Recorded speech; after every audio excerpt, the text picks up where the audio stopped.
అన్నదాత అన్నదాత మీ అన్నదాత చెమటోడ్చి ఆహారాన్నందించే రైతన్న అనునిత్యం నీ కండదండగా నిలిచే నేస్తం ఎవరన్నా అన్నదాత అన్నదాత మీ అన్నదాత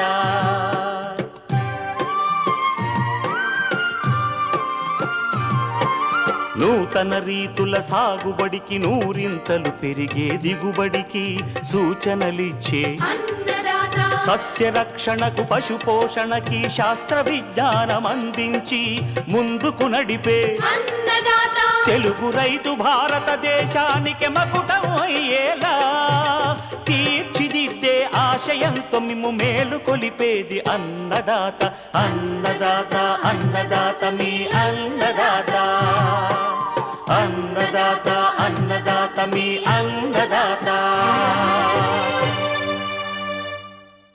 అన్నదాత ప్రేక్షకులకు నమస్కారం. ఈనాటి ముఖ్యాంశాలు: సమగ్ర సస్యరక్షణలో ఎరల ప్రాముఖ్యత, వర్మీ కంపోస్టు తయారీ విధానం ప్రయోజనాలు, క్వైల్ పక్షుల పెంపకం మెలకువలు.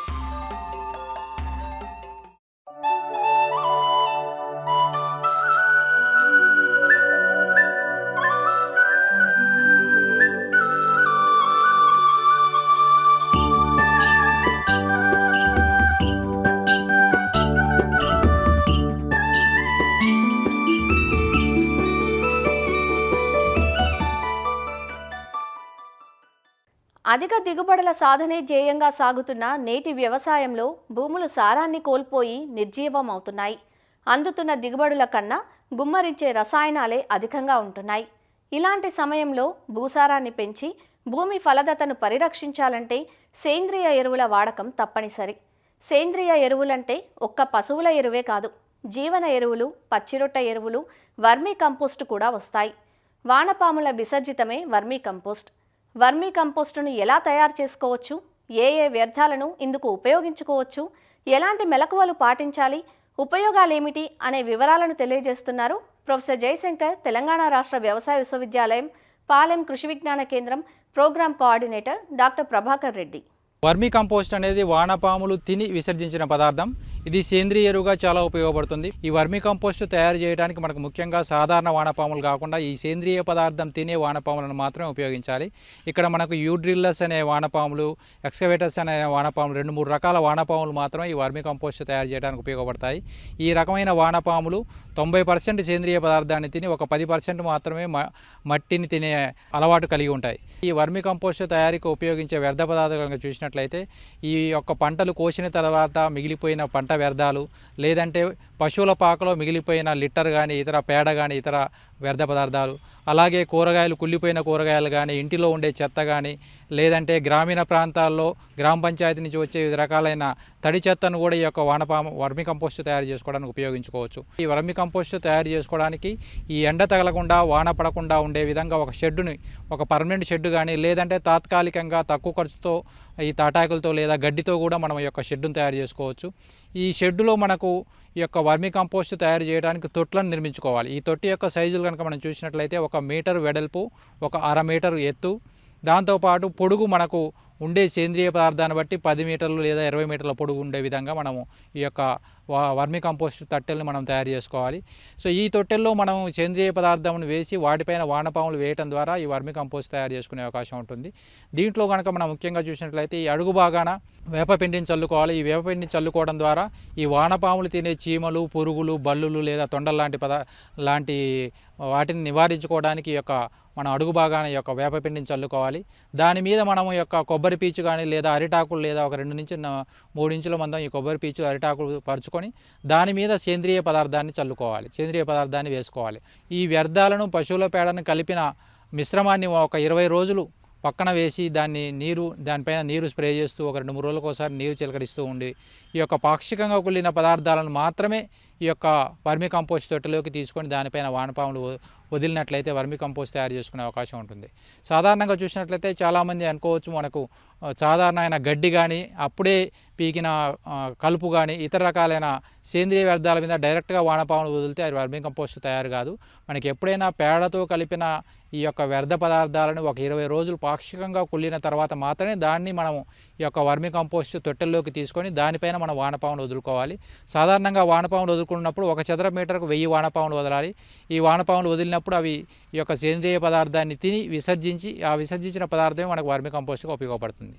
ఈ యొక్క వర్మి కంపోస్ట్ తొట్టెల్లో మన యొక్క ఈ సేంద్రియ పదార్థాన్ని వదిలిన తర్వాత ప్రతి వారం రోజులకు ఒకసారి లేదా ప్రతి 2-3 రోజులకు ఒకసారి మనకు ఉండే వాతావరణంలో తేమను బట్టి ఉదయం సాయంత్రం నీటిని చిలకరిస్తూ ఉన్నట్లయితే, నీటిని స్ప్రే చేస్తూ ఉన్నట్లయితే మనం ఒక 40 నుంచి 50% వరకు ఆ యొక్క వర్మి కంపోస్ట్ తొట్టెలో ఈ మాయిచర్ అనేది తేమను అనేది మెయింటైన్ చేస్తూ ఉంటే ఈ యొక్క వానపాములు వాటికి అనుకూలంగా ఉన్న వాతావరణంలో ఇవి వ్యర్థ పదార్థాలని తిని విసర్జిస్తూ ఉంటాయి. ఒక పాక్షికంగా కుళ్ళిన వ్యర్థ పదార్థాలను వేసిన తర్వాత దాటిపైన గోనె సంచులను కప్పి వాటిపైన ఈ యొక్క నీటిని స్ప్రే చేస్తూ ఉండాలి. సో ఈ విధంగా చేయడం ద్వారా అనుకూలమైన వానపాములకు అనుకూలమైన వాతావరణం ఏర్పడుతూ ఉంటుంది. అయితే మనకు ఎండ తగలకుండా లేదా వర్షం పడకుండా పైన తాత్కాలికంగా షెడ్ నిర్మించుకోవాలి. చుట్టూ వీలైతే ఈ తొండలు బల్లులు రాకుండా ఒక మెష్ను ఏర్పాటు చేసుకోవాల్సిన అవసరం ఉంటుంది. దాని ద్వారా మనకి ఈ యొక్క ఇతర రకాలైన పురుగులు తొండలు కానీ బల్లులు కానీ నివారించుకునే అవకాశం ఉంటుంది.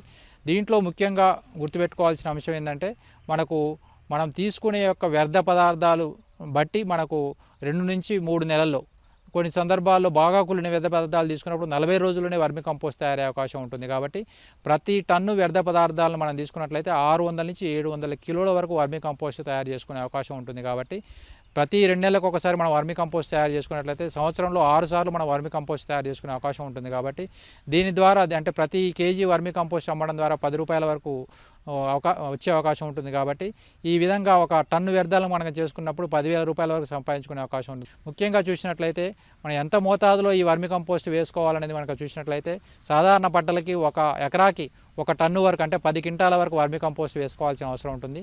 అదే ఉద్యానవన పంటలకు, పండ్ల తోటలకు చెట్టు వయసును బట్టి ఒక చెట్టుకు 5 నుంచి 10 కిలోల వరకు కూడా ఈ వర్మి కంపోస్ట్ వేసుకోవచ్చు.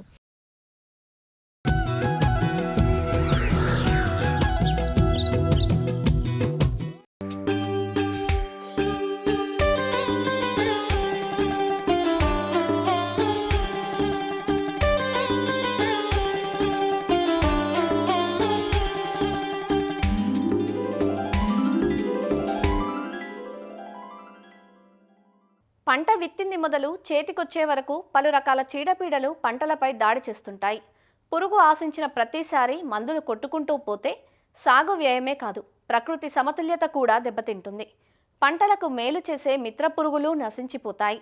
ఇలాంటి పరిస్థితుల్లో చీడపీడల నియంత్రణకు రసాయన మందులపైనే ఆధారపడకుండా సమగ్ర సస్యరక్షణ విధానాలను ఆచరించినట్లయితే ఆరోగ్యకరమైన దిగుబడులు తీసుకునే అవకాశం ఉంది. అలానే పర్యావరణాన్ని పరిరక్షించుకోవచ్చు. అవసరమైనప్పుడు మాత్రమే చివరి అస్త్రంగా రసాయన మందులను వాడాలి. పంటలను ఆశించే పురుగులను గుర్తించి ఉధృతిని తెలుసుకోవడంలో ఎరలు కీలక పాత్ర పోషిస్తాయి. వాటిలో జిగురు అట్టలు, లింగాకర్షక బుట్టలు, దీపపు ఎరలు, విషపు ఎరలు ముఖ్యమైనవి. మరి పలు పంటల్లో ఎరల ప్రాధాన్యం, వాడకం గురించి సమాచారాన్ని మనకందిస్తున్నారు ఆచార్య ఎన్జీ రంగా వ్యవసాయ విశ్వవిద్యాలయం, శ్రీకాకుళం జిల్లా నైరా వ్యవసాయ కళాశాల విస్తరణ విభాగం అధ్యాపకులు డాక్టర్ డి చిన్నమనాయుడు. వేసినటువంటి పంటల్లో ఈ చీడపీడలు రావడం సర్వసాధారణం. వాటి నివారణలో భాగంగా కూడా రైతులు ఎక్కువగా రసాయన మందులు వాడటం అనేది జరుగుతుంది. దీనివల్ల ఏంటంటే ఒకటి రసాయనాలు ఎక్కువగా వాడడం వల్ల సాగు ఖర్చు పెరిగిపోవటం, ఈ వాతావరణ కలుషితం, వాయు కలుషితం కానీ అలాగే నీటి వనరులు కూడా కలుషితం అయిపోవడం అనేది జరుగుతుంది. మరి ఇలాంటి పరిస్థితుల్లో ప్రధానంగా ఈ పురుగులు నివారణ కోసం నేరుగా రసాయనాల మీద ఆధారపడకుండా ఈ సమగ్ర సస్యరక్షణ పద్ధతుల మీద దృష్టి పెట్టాలి. అందులో భాగంగా ఈ సమగ్ర సస్యరక్షణలో ఒక యాజమాన్య పద్ధతి ఏంటంటే ఈ జిగురు ఎరలు వాడడం కానీ, ఈ దీపపు ఎరలు వాడడం కానీ, లేదా లింగాకర్షక బుట్టలు, వీటి ద్వారా కూడా మనం పురుగుల తాలూకా ఉత్పత్తిని కానీ వాటి ఉధృతిని కానీ తగ్గించుకోవడానికి చాలా అవకాశం ఉంది. మనకి అన్ని పంటల్లో కూడా రసం పీల్చే పురుగులు వస్తుంటాయి. ఎక్కువగా కూరగాయల పంటల్లో కానీ, అపరాల పంటల్లో కానీ, ఆహార పంటల్లో ఈ రసం పీల్చే పురుగుల నివారణకి ఈ జిగురు అట్టలు అనేవి చాలా సమగ్రంగా బాగా పనిచేస్తున్నట్టు కూడా మేము గమనిస్తున్నాం. ఇందులో మనకేంటంటే ఈ జిగురు పూసిన అట్టలు మనం వేసినటువంటి పంటలో పంట కన్నా ఒక అడుగు ఎత్తులో పెట్టుకుంటే వీటికి ఉన్నటువంటి జిగురుకి తెల్లదోమలు కానీ పచ్చదోమ కానీ తామర పురుగులు కానీ ఎగిరేటప్పుడు ఒక మొక్క నుంచి ఇంకొక మొక్కకి సంచరించేటప్పుడు ఈ జిగురు అట్టలకు అంటుకోవడం ద్వారా వాటి తాలూకా సంతతి చాలా వరకు మనం తగ్గించుకునేటువంటి అవకాశం ఉంటుంది. ఈ జిగురు అట్టలను కనుక మనం పంట తొలి దశల్లోనే ఈ రసం పీల్చే పురుగులు నివారించుకోవడానికి వాడుకుంటే ఈ రసం పీల్చే పురుగుల ద్వారా వచ్చే వైరస్ తెగులను కూడా మనం కొంతవరకు అరికట్టడానికి అవకాశం ఉంటుంది. కాబట్టి ఈ జిగురట్టలను వాడుకోవడానికి రైతులు ప్రయత్నం చేయాలి. ఇందులో మనకి ఏంటంటే పసుపు రంగు జిగురట్టలు అలాగే నీలం రంగు జిగురట్టలు కూడా మనకి అందుబాటులో ఉన్నాయి. ఈ పసుపు రంగు జిగురట్టలు ఏంటంటే తెల్లదోమ కోసం బాగా పనిచేస్తాయి. అదేవిధంగా ఎక్కడైనా తామర పురుగులు ప్రధానంగా అపరాల పంటల్లో మనకి కానీ లేదంటే కూరగాయల పంటల్లో కూడా తామర పురుగుల తాలూకా సమస్య ఎక్కువగా ఉంటే అక్కడ మనం నీలం రంగు జిగురట్టలను కనుక వాడుకుంటే అవి సమర్థవంతంగా తామర పురుగులని నివారించడానికి ఉపయోగపడతాయి. అదేవిధంగా ఈ ఎరల్లో ఇంకొక రకమైనటువంటి దీపపు ఎరలు అంటాం. వీటిని ఏంటంటే మనం పొలం పరిసరాల్లో ఏ పంట అయినా కూరగాయల పంటలు అవనేయండి, ఆహారధాన్య పంటలు లేదా తోట పంటల్లో రసం పీల్చే పురుగులనే కాదు ఎలాంటి రెక్కల పురుగులు అయినా కానీ చాలా వరకు వాటిని ఆకర్షించడానికి ఈ దీపపు ఎరలను కనుక రాత్రిపూట సాయంత్రం 6 గంటలు 7 గంటల నుంచి మనం వీటిని కనుక వెలిగించుకునే విధంగా అమర్చుకుంటే కనుక ఈ దీపపు కాంతికి చాలా రకాలైనటువంటి పురుగులు ప్రత్యేకంగా ఏంటంటే మనకి పంటకి హాని చేసే పురుగులే ఎక్కువగా ఈ దీప ఎరలకి ఆకర్షిస్తున్నట్టు కూడా పరిశోధనలు తెలియజేస్తున్నాయి. ఈ విధంగా కూడా పురుగులు నివారణ కోసం ఈ దీపపు ఎరలను కూడా పెట్టుకోవచ్చు. లేదా రైతు స్థాయిలో కూడా వాళ్ళకి సరఫరా ఉంటే కనుక ఒక బల్బు పెట్టుకొని దాని కింద ఒక ట్రే పెట్టి దాంట్లో వాటరు కొంచెం కిరోసిన్ వేసి పైన ఫన్నెల్ టైప్ అంటే రివర్స్ కోన్గా ఉండేటువంటి బల్బు పైన కనుక పెడితే ఈ వెలుతురికి ఈ పురుగులు వచ్చి ఆ కోన్ దగ్గర వచ్చి రివర్స్లో మళ్ళీ బుట్టలో పడిపోవడానికి అవకాశం ఉండేటువంటి ఉంటాయి. కాబట్టి ఈ విధంగా మనం ఈ దీపపు ఎరలని పొలాల్లోనూ వాడుకోవచ్చు. ఎక్కడైనా స్టోరేజ్ గొడవల్లో కూడా వాడుకోవడం ద్వారా పంట నష్టాన్ని అదేవిధంగా నిల్వ చేసే ఈ ధాన్యాల నష్టాన్ని కూడా చాలా వరకు తగ్గించుకోవడానికి అవకాశం ఉంటుంది. ఇకపోతే సాధారణంగా రైతు స్థాయిలో బాగా ఎక్కువగా మనకు విరివిగా ఉపయోగపడేవి ఏంటంటే లింగాకర్షక బుట్టలు. ఈ లింగాకర్షక బుట్టలు ఏంటంటే ఇవి ఈ పురుగుల తాలూకు ఉధృతిని తగ్గించడానికి. వీటిలో ప్రధానమైనటువంటి సూత్రం ఏంటంటే ఈ లింగాకర్షక బుట్టల్లో మనం బుట్టతో పాటు ఒక ల్యూర్ పెడతాం. ఆ ల్యూర్ ఏంటంటే ఒక రకమైన రసాయనం. ఆడపురుగులు విడుదల చేసేటువంటి రసాయనం ఏ వాసనతో కలిగి ఉంటాయో అలాంటి రసాయనాన్నే ఈ ఫెరమోన్ ట్రాప్స్లో మనం వాడుకోవడం ద్వారా దీని ద్వారా ఏముందంటే మగ పురుగులు భ్రమపడి ఆడపురుగుల నుంచి వచ్చిన వాసనగా భ్రమపడి ఈ ట్రాప్స్లో పడి చనిపోవడం అనేది జరుగుతుంది. మగ పురుగుల తాలూకా సంఖ్యను తగ్గించడానికి మనం ఇవి ఎక్కువగా లింగాకర్షక బుట్టలు అనేవి వాడతాం. తద్వారా ఏంటంటే మగ పురుగుల సంఖ్య ఎప్పుడైతే తగ్గిపోయిందో అవి ఆడపురుగులతో కలిసి వాటి సంతానోత్పత్తి ఉండదు. కాబట్టి తద్వారా పురుగుల తాలూకా మోతాదు సంఖ్యను తగ్గించుకోవడానికి మనకు ఈ లింగాకర్షక బుట్టలు అనేవి చాలా వరకు ఉపయోగపడతాయి. ఎక్కడైతే కాండం తొలిచే పురుగులు లేదంటే కాయ తొలిచే పురుగుల సమస్య ఉంటుందో అక్కడ మనం ఈ ఫన్నెల్ ట్రాప్స్ అనేవి వాడుకుంటాం. చాలామంది రైతులు కూడా చూసే ఉంటారు. అందులో జాలి ఉంటుంది, ఆ పైన ల్యూర్ ఉంటుంది. ఆ ల్యూర్ వాసనకి మగ పురుగులన్నీ కూడా ఆకర్షించబడి ఈ జాలి లాంటి ఏదైతే ప్లాస్టిక్ జాలిలాగా ఉంటుందో అందులో పడిపోతాయి. దాంట్లో పడినటువంటి పురుగుల సంఖ్యను బట్టి కూడా మన పంటలో ఆ పురుగు తాలూకు ఉధృతి ఏ విధంగా ఉందని ఒక నిర్ధారణ చేసుకొని ఒకవేళ సంఖ్య ఒక రోజు పడేటప్పుడు 5 నుంచి 10 పురుగులు దాటి మగ పురుగులు కనుక మన ఫన్నెల్ ట్రాప్స్లో కనిపిస్తే అక్కడ పురుగు ఉధృతి పెరుగుతుందని గమనించి రాబోయే వారం రోజుల్లోనే మనం ఏదైనా అవసరం మేరకు రసాయనాలు పిచికారీ ద్వారా కానీ లేదంటే వేప నూనెని ముందుగా పిచికారీ చేయడం వల్ల రసాయనాల మీద పెట్టేటువంటి ఖర్చుని చాలా వరకు తగ్గించుకోవడానికి అవకాశం ఉంటుంది. అదేవిధంగా పండు ఈగకి సంబంధించి కూడా ఇప్పుడు మామిడిలో కానీ కూరగాయల పంటలు, తీగజాతి కూరగాయల పంటలు, గుమ్మడి, కాకర, బీర ఇలాంటి వాటిల్లో ఈ ఫ్రూట్ ఫ్లై అంటే పండు ఈగ తాలూకు సమస్య ఎక్కువగా ఉంటుంది. వాటికి సంబంధించి ఈ మిథైల్ యుజినాల్తో కూడినటువంటి ల్యూర్తో కూడినటువంటి ఈ ఫెరమోన్ ట్రాప్స్ అని చెప్పేసి మనకి ఎక్కువగా దొరుకుతూ ఉంటాయి. నీడ ప్రదేశంలో కొమ్మలకి గనక వేలాడదీస్తే మగ పండు ఈగలు చాలా వరకు ఆకర్షింపబడతాయి. కాబట్టి ఆ విధంగా మనకి ఈ పండ్ల తోటల్లో ఈ పండు ఈగ తాలూకు సమస్యని చాలా వరకు తగ్గించుకోవడానికి అవకాశం ఉంటుంది. అదేవిధంగా ఈ దోస కానీ, బీర కానీ, గుమ్మడి కానీ ఇలాంటి తీగజాతి కూరగాయల్లో కూడా ఈ మనకి పండు ఈగ సమస్య ఎక్కువ ఉంటుంది. అక్కడ కూడా మనకి ఏంటంటే క్యూ ల్యూర్ అని చెప్పేసి అలాంటి ల్యూర్ని వాడుకోవడం ద్వారా మన పండు ఈగ సమస్యను మనం సమర్థవంతంగా నివారించుకోవడానికి ఆస్కారం ఉంటుంది. కాబట్టి ఈ పురుగుల నివారణ కోసం రైతు సోదరులు నేరుగా రసాయన మందుల మీదకి వెళ్ళిపోకుండా ఇలాంటి పద్ధతులను కూడా అవలంబిస్తేనే మనకు సాగు ఖర్చు తగ్గించుకోవడం, వాతావరణ కలుషితం తగ్గడం, నాణ్యమైనటువంటి ఆహార పదార్థాలని చేయడానికి, నేల నీటి తాలూకా వాతావరణ ఆరోగ్యం కాపాడడానికి కూడా ఈ లింగాకర్షక బుట్టలు, ఎరలు, అది స్టిక్కీ ట్రాప్స్, జిగురు అట్టలు కూడా ఉపయోగపడతాయి. కాబట్టి రైతులు తప్పనిసరిగా వాడాలని చెప్పేసి కోరుతున్నాను.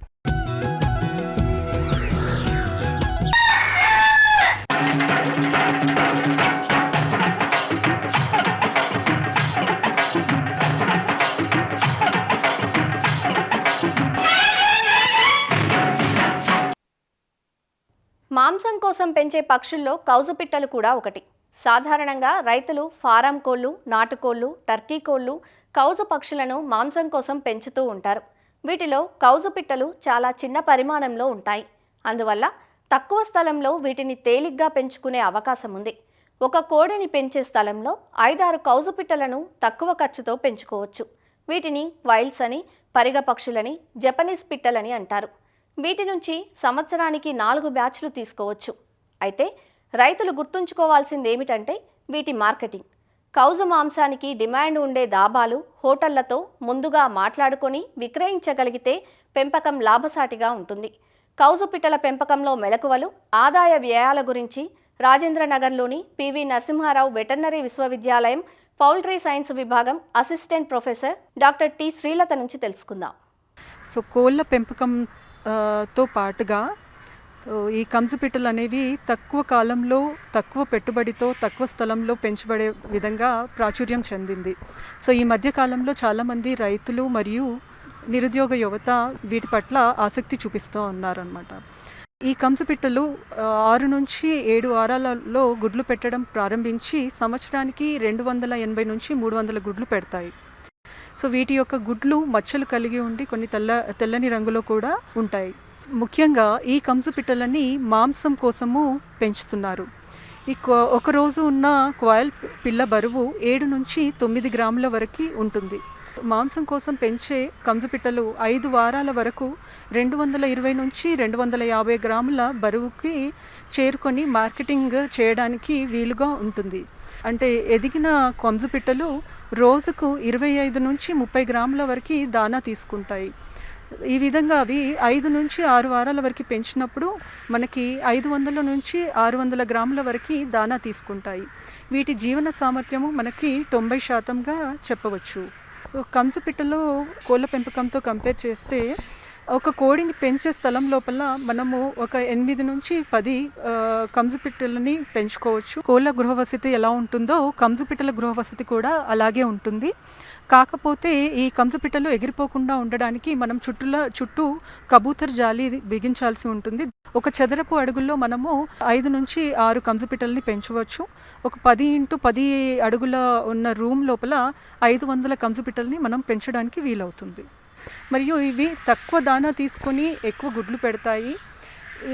కంజుపిట్టల గుడ్లు మరియు మాంసము రుచిగా ఉండి వీటిని వివిధ రకాలైన వంటకాల రూపంలో ఉపయోగిస్తూ ఉన్నారు.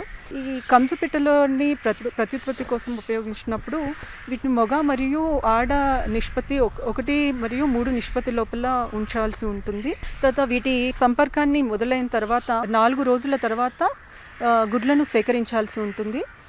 ఈ గుడ్లు కోడి గుడ్లతో పోల్చితే వీటి యొక్క షెల్ అనేది పల్చగా ఉంటుంది కాబట్టి వీటిని సేకరించేటప్పుడు జాగ్రత్తగా సేకరించాలి. మరియు వీటిని పొదిగించడానికి పొదుగుడు యంత్రాలు అంటే ఇంక్యుబేటర్స్ని యూజ్ చేయాల్సి ఉంటుంది. ఇంక్యుబేటర్లో ఉంచినప్పుడు 15 రోజులు సెట్టర్లో మరియు 3 రోజులు హ్యాచర్లో ఉంచుతాము. సో దీనికి తగిన ఉష్ణోగ్రత మరియు ఆర్ద్రత అనేది మనము మెయింటైన్ చేయాల్సి ఉంటుంది. వీటిలోంచి పిల్ల బయటికి రావడానికి 18 రోజుల సమయం పడుతుంది.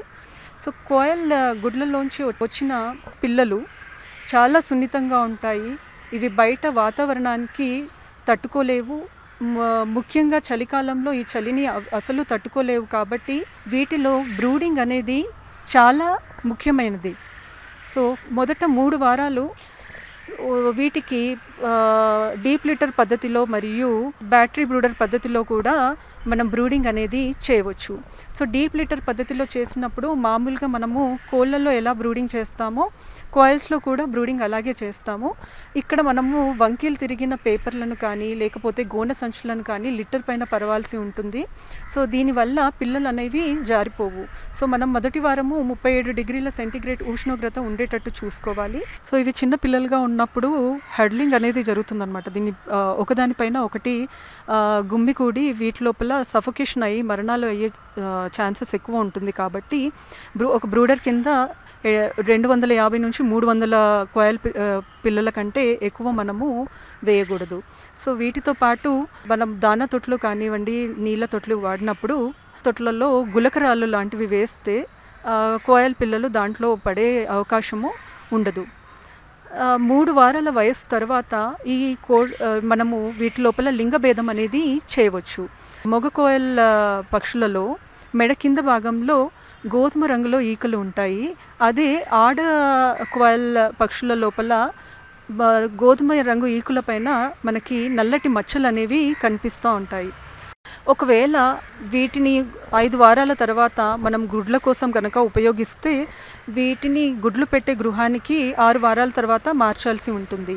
సో 5 వారాల తర్వాత మాంసం కోసమే అయితే వీటిని మార్కెటింగ్ అనేది స్టార్ట్ చేసుకోవచ్చు.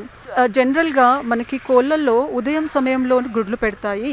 ఈ కంచు పిట్టల లోపల మధ్యాహ్నం సమయంలో గుడ్లు పెట్టడం అనేవి మొదలవుతుంది. మొదటి సంవత్సరం ప్రొడక్షన్ కంటే మనకి రెండవ సంవత్సరం ప్రొడక్షన్ తగ్గుతుంది కనుక రెండవ సంవత్సరము ఈ గుడ్లకు పెట్టడం కోసం ఉంచడము అంత ఎకనామికల్గా ఉండదు.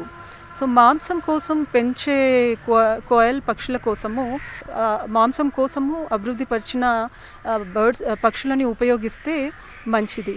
జనరల్గా గ్రుడ్ల కోసం పెట్టే కంచు పిట్టలను మరియు మాంసం కోసం పెట్టే కంచు పిట్టల యొక్క యాజమాన్య పద్ధతి లోపల పెద్ద డిఫరెన్స్ అయితే ఏమీ ఉండదు. కానీ మనం పర్టికులర్గా మాంసం కోసమే ఒకవేళ ఉపయోగిస్తే మాంసం కోసం అభివృద్ధి చేసిన బ్రీడ్స్ని మనం యూజ్ చేసినప్పుడు మనకి రిజల్ట్స్ అనేవి బాగుంటుంది. వీటి పోషణ విషయానికి వస్తే మామూలుగా మనము వీటిని మాంసం కోసం పెంచినప్పుడు స్టార్టర్ రేషన్ ఇవ్వచ్చు. ఒకవేళ గ్రుడ్ల కోసం పెంచినట్టయితే లేయర్ దానా ఇవ్వాల్సిన అవసరం ఉంటుంది. సో వీటి లోపల కోళ్ళతో కంపేర్ చేస్తే వ్యాధులు అనేవి చాలా తక్కువ. ఫస్ట్ 2 వారాల లోపలనే మనము తగు జాగ్రత్తలు తీసుకోవాలి. సో బ్రూడింగ్ సరిగ్గా చేస్తే మనము ఎలాంటి వ్యాధుల బారిన పడకుండా వీటిని మనము పెంచవచ్చు. సో వీటిలో జనరల్గా మనకి ఎలాంటి టీకాలు వాడాల్సిన అవసరం లేదు. కానీ ఒకవేళ ఏదైనా అవసరం ఉంటే కొక్కర తెగులుకి సంబంధించిన టీకాలు వాడాల్సి ఉంటుంది. సో ఈ కంచు పిట్టల మార్కెటింగ్ అనేది మనము కోళ్ళతో కంపేర్ చేసుకుంటే కోళ్ళల్లో మనకి ఆర్గనైజ్డ్ మార్కెటింగ్ ఎలా ఉంటుందో కంచు పిట్టల లోపల అలాంటి మార్కెటింగ్ లేదు. కంచు పిట్టల్ని లైవ్గా కానీ లేకపోతే డ్రెస్సింగ్ చేసి కానీ అమ్ముతూ ఉన్నారు. లైవ్గా రైతులు 40 నుంచి 45 రూపాయలు, డ్రెస్ చేసిన దాన్ని 50 నుంచి 60 రూపాయల చొప్పున వీటిని సేల్ చేస్తూ ఉన్నారు. సో మార్కెటింగ్ అనేది ప్రాపర్గా చూసుకోవాల్సి ఉంటుంది. డిఫరెంట్ డాబాస్తో కానీ రెస్టారెంట్స్తో టైఅప్ అవ్వడము.